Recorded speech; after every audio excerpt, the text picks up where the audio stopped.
ನಮಸ್ಕಾರ, ಶುಭೋದಯ ಪ್ರೀತಿಯ ವೀಕ್ಷಕರೆಲ್ಲರಿಗೂ ಸಂಕಲ್ಪ ಸುದ್ದಿ ಕಾರ್ಯಕ್ರಮಕ್ಕೆ ಆತ್ಮೀಯ ಪ್ರೀತಿಯ ಸ್ವಾಗತ ಹೇಳ್ತಾ ಇರೋದು ನಾನು Anusha. So first time channel ವೀಕ್ಷಿಸ್ತಾ ಇದ್ದೀರಾ ಅಂದರೆ ಈಗಲೇ ನಮ್ಮ ಚಾನಲ್ನ ಸಬ್ಸ್ಕ್ರೈಬ್ ಮಾಡಿ, ನಮ್ಮ ವೀಡಿಯೋಸ್ನ ಲೈಕ್ ಮಾಡಿ. ಏನು ಕಾರ್ಯಕ್ರಮ ವೀಕ್ಷಿಸ್ತಾ ಇರುವ ಪ್ರತಿಯೊಬ್ಬ ವೀಕ್ಷಕರಿಗೂ ಕೂಡ ಗುರು ಪೌರ್ಣಮಿಯ ಶುಭಾಶಯಗಳನ್ನ ತಿಳಿಸ್ತಾ ಇವತ್ತಿನ ಕಾರ್ಯಕ್ರಮನ ಪ್ರಾರಂಭ ಮಾಡ್ತಾ ಇದ್ದೀನಿ.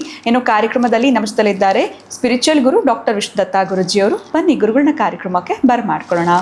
ನಮಸ್ತೆ ಗುರುಗಳೇ, ಕಾರ್ಯಕ್ರಮಕ್ಕೆ ಆತ್ಮೀಯ ಸ್ವಾಗತ. ಗುರು ಪೌರ್ಣಮಿಯ ಶುಭಾಶಯಗಳು. ಇನ್ನು ವಿಶೇಷವಾಗಿ ತಮ್ಮ ಹುಟ್ಟುಹಬ್ಬ ಇವತ್ತು. ಹುಟ್ಟುಹಬ್ಬದ ಪ್ರೀತಿಯ ಶುಭಾಶಯಗಳು ನಮ್ಮ ನವಶಕ್ತಿ ಪೀಠಂ ಯೂಟ್ಯೂಬ್ ವಾಹಿನಿ ವೀಕ್ಷಿಸ್ತಾ ಇರುವ ಪ್ರತಿಯೊಂದು ವೀಕ್ಷಕರ ಪರವಾಗಿ ಗುರುಗಳೇ ತಮಗೆ ಧನ್ಯವಾದ ತಾಯಿ, ಒಳಿತಾಗಲಿ ಅಮ್ಮ. ಸೊ ಒಂದು ರೀತಿ special day Guru Purnima and ನಮ್ಮ ಪ್ರೀತಿಯ ಗುರುಗಳ ಹುಟ್ಟುಹಬ್ಬ. ಸೊ ಈ ದಿನದ ಆಚರಣೆ ಹೇಗಿರಬೇಕು ಅನ್ನೋದನ್ನ ನಮಗೆ ಹಿಂದಿನ ವಿಡಿಯೋನಲ್ಲಿ ತಿಳಿಸ್ಕೊಟ್ಟಿದ್ದೀರಾ. ಇನ್ನು ಈ ದಿನ ಸುದಿನ ಬಂದಿದೆ.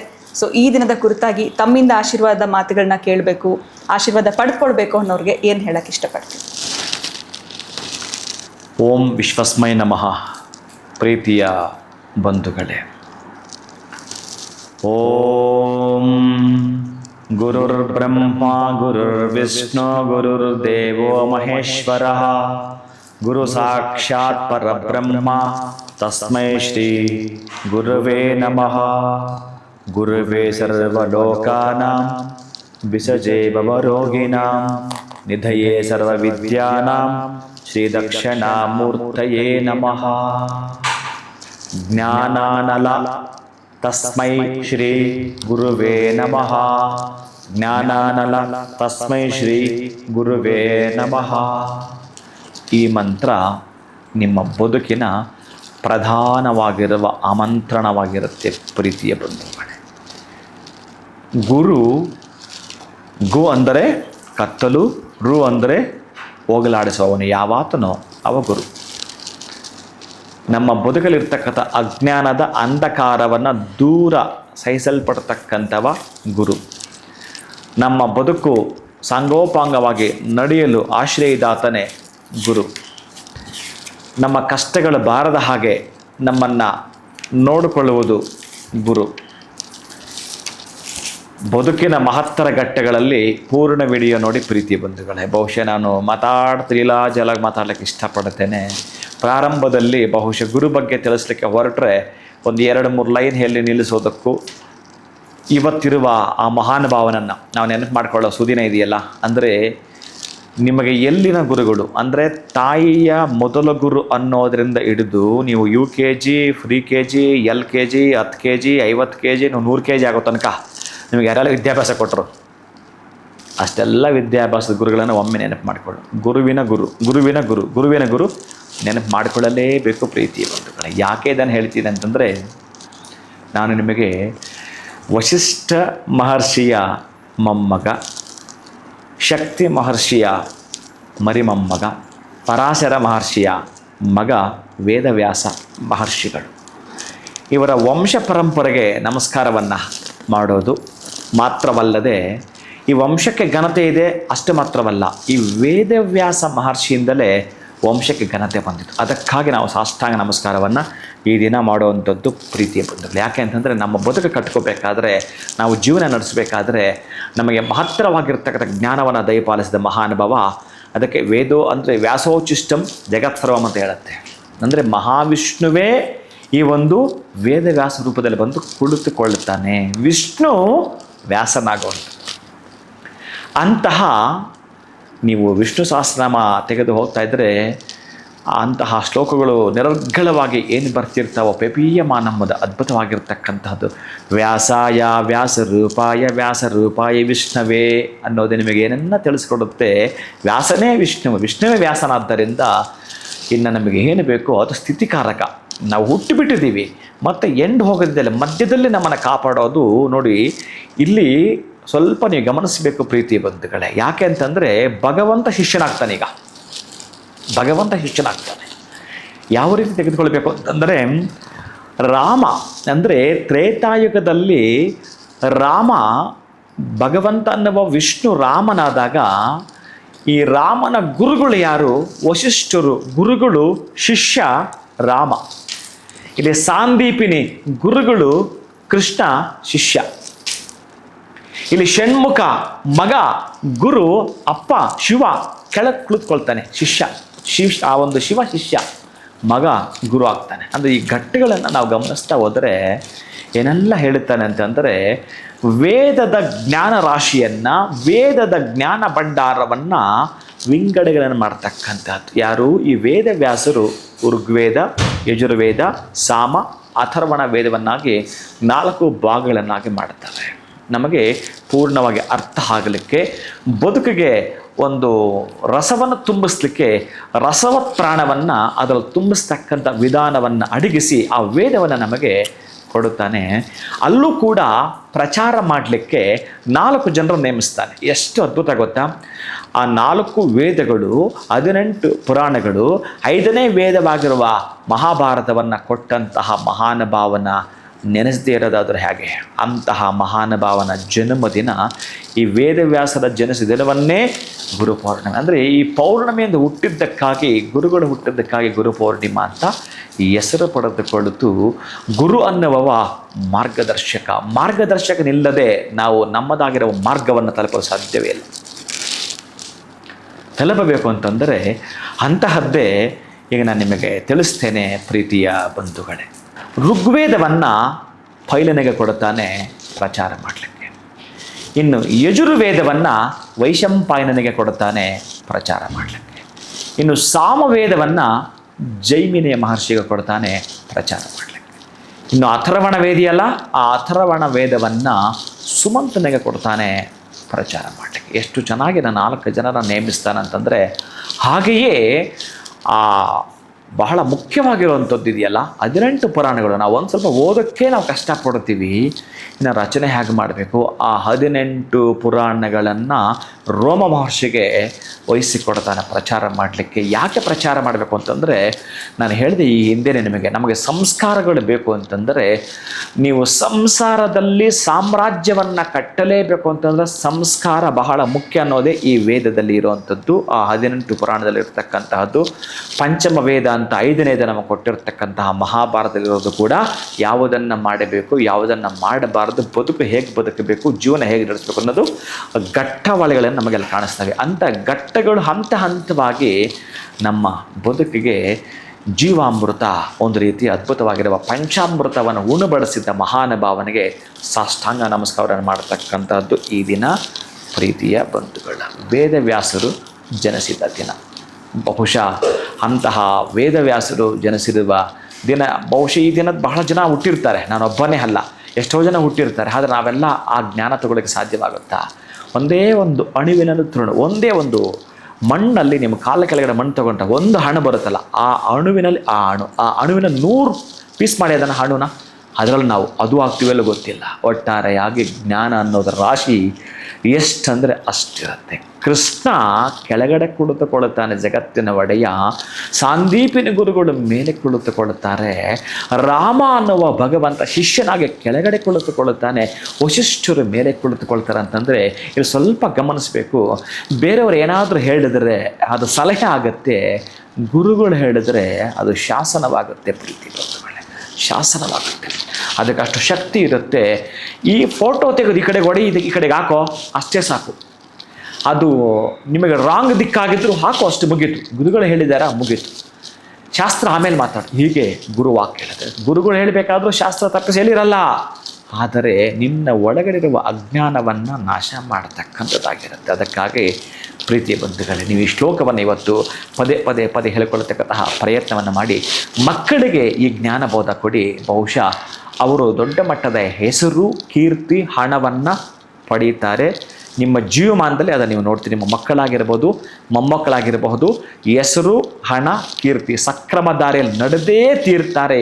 ಈ ಶ್ಲೋಕ ನಿಮ್ಮ ವಶವಾಗಬೇಕು ಪ್ರೀತಿ ಬಂಧುಗಳೇ. ನಮೋಸ್ತುತೆ ವ್ಯಾಸ ವಿಶಾಲ ಬುದ್ಧೇ ಪುಲ್ಲಾರವಿಂದಾಯತ ಪತ್ರನೇತ್ರ ಯೇನ ತ್ವಯಾ ಭಾರತ ತೈಲಪೂರ್ಣಃ ಪ್ರಜ್ವಾಲಿತೋ ಜ್ಞಾನಮಯಃ ಪ್ರದೀಪಃ ಪ್ರಜ್ವಾಲಿತೋ ಜ್ಞಾನಮಯಃ ಪ್ರದೀಪಃ. ಏನು ಹೇಳ್ತಾನೆ ಗೊತ್ತಾಯ್ತರಲ್ಲಿ? ದೀಪಕ್ಕೆ ಆ ತೈಲ ಪೂರ್ಣ, ತೈಲ ಇದ್ದು ಬತ್ತಿ ಹಚ್ಚಿದಾಗ ದೀಪ ಇದ್ದರೆ ಅಲ್ಲಿ ಕತ್ತಲಿರುತ್ತೆ ಅಂದ್ರಿ. ಯೋಚನೆ ಮಾಡಿ ನಿಧಾನಕ್ಕೆ. ಕತ್ತಲಿರ್ತಕ್ಕಂತಹ ಕೋಣೆಯ ಒಳಗಡೆ ದೀಪ ಬರ್ತಿದ್ದಂಗೆ ಕತ್ತಲು ಮಂಗೆಮಯ ಆಗತ್ತೆ, ಎಲ್ಲೋಗುತ್ತೋ ಗೊತ್ತಿಲ್ಲ. ಇಷ್ಟೊತ್ತು ಇದ್ದ ಕತ್ತಲು ಎಲ್ಲೋಯ್ತು ಅಂದರೆ ನಿನ್ನಲ್ಲಿ ಈ ಹಿಂದೆ ಇದ್ದ ಜ್ಞಾನ ಬಂದ್ಕೊಂಡು ಎಲ್ಲೋಯ್ತದು. ಜ್ಞಾನಕ್ಕೆ ಜಾಗವನ್ನು ಕೊಡು, ವಿಜ್ಞಾನಕ್ಕೆ ಜಾಗವನ್ನು ಕೊಡು, ನಿನ್ನ ಬದುಕು ಸುಜ್ಞಾನ ಆಗೋದು ಖಚಿತ ಅಂತಹ ವೇದವ್ಯಾಸ ನಮಗೆ ಕೊಟ್ಟಿರ್ತಕ್ಕಂತಹದ್ರ ಮೇಲೆ ಒಂದೇ ಒಂದು ಮಂತ್ರ, ಓಂ ಜ್ಞಾನಾನಲ ತಸ್ಮೈ ಶ್ರೀ ಗುರುವೇ ನಮಃ. ಈ ಮಂತ್ರ ಹೇಳ್ಕೊಡ್ತೀನಿ ಅಂದ್ರೆ ಸಾಕು, ಮಕ್ಕಳ ಬದುಕಿಗೆ ಅವಿಚ್ಛಿನ್ನಪ್ರದ. ಅಂತಹ ಗುರುಗಳಿಗೆ ಸಂಬಂಧಪಟ್ಟ ದಿನ ನಾನು ಈ ಹಿಂದೆ ನಿಮಗೆ ಹೇಳಿದ್ದೇನೆ, ಮನೆಯಲ್ಲಿ ಷೋಡಶೋಪಚಾರ ಪೂಜೆಯನ್ನು ಮಾಡಿ ಗುರುಗಳಿಗೆ ಸಾಧ್ಯವಾದ ನಿಮ್ಮ ಶಕ್ತಿಯಾನುಸಾರ ಒಂದೆರಡು ಪುಷ್ಪಗಳನ್ನು ಕೊಡುವಂಥದ್ದು ಅಥವಾ ಒಂದಷ್ಟು ವಸ್ತ್ರವನ್ನು ಕೊಡುವಂಥದ್ದು, ಏನಾದರೂ ಒಂದು ಗುರುಗಳಿಗೆ ನೀವು ಸಾಷ್ಟಾಂಗ ನಮಸ್ಕಾರವನ್ನು ಮಾಡುತ್ತಾ ನೀವು ಅಕ್ಷತೆಯನ್ನು ಪಡೆದುಕೊಂಡು ಇವತ್ತು ಬರ್ತೀರಿ. ಪ್ರೀತಿಯ ಬಂಧುಗಳೇ, ಎಲ್ಲಿಯಾದರೂ ಸರಿಯೇ ನಿಮ್ಮ ಗುರುಗಳ ಬಳಿ ಹೋಗಿ ದರ್ಶನ ಮಾತ್ರದಿಂದಲೇ ಸಾಕು, ದರ್ಶನ ಮಾತ್ರದಿಂದಲೇ ನೀವು ಸರ್ವ ಸೌಭಾಗ್ಯವನ್ನು ಪಡ್ಕೊಂಡ್ಬಿಟ್ರಿ. ಪ್ರೀತಿಯ ಬಂಧುಗಳೇ, ಅಂತಹ ದತ್ತಾತ್ರೇಯ ರೂಪದಲ್ಲೂ ಕೂಡ ಭಗವಂತ ಬರದೆ. ದತ್ತಾತ್ರೇಯರು ಅಂದರೆ ಏನು? ದತ್ತಾತ್ರೇಯರಿಗೆ 64 ಥರ ಗುರುಗಳಿದ್ದರು. 64 ಗುರುಗಳು ದತ್ತಾತ್ರೇಯರಿಗ. ಅದು ದತ್ತಾತ್ರೇಯಂದ ಯಾರು? ಬ್ರಹ್ಮ ವಿಷ್ಣು ಮಹೇಶ್ವರ ರೂಪ. ಇಂತಹ 3 ರೂಪಗಳಿಗೆ 64 ಅದರಲ್ಲಿ ವೇಷಗಳೊಬ್ಬ ಗುರುಗಳು ರೀ.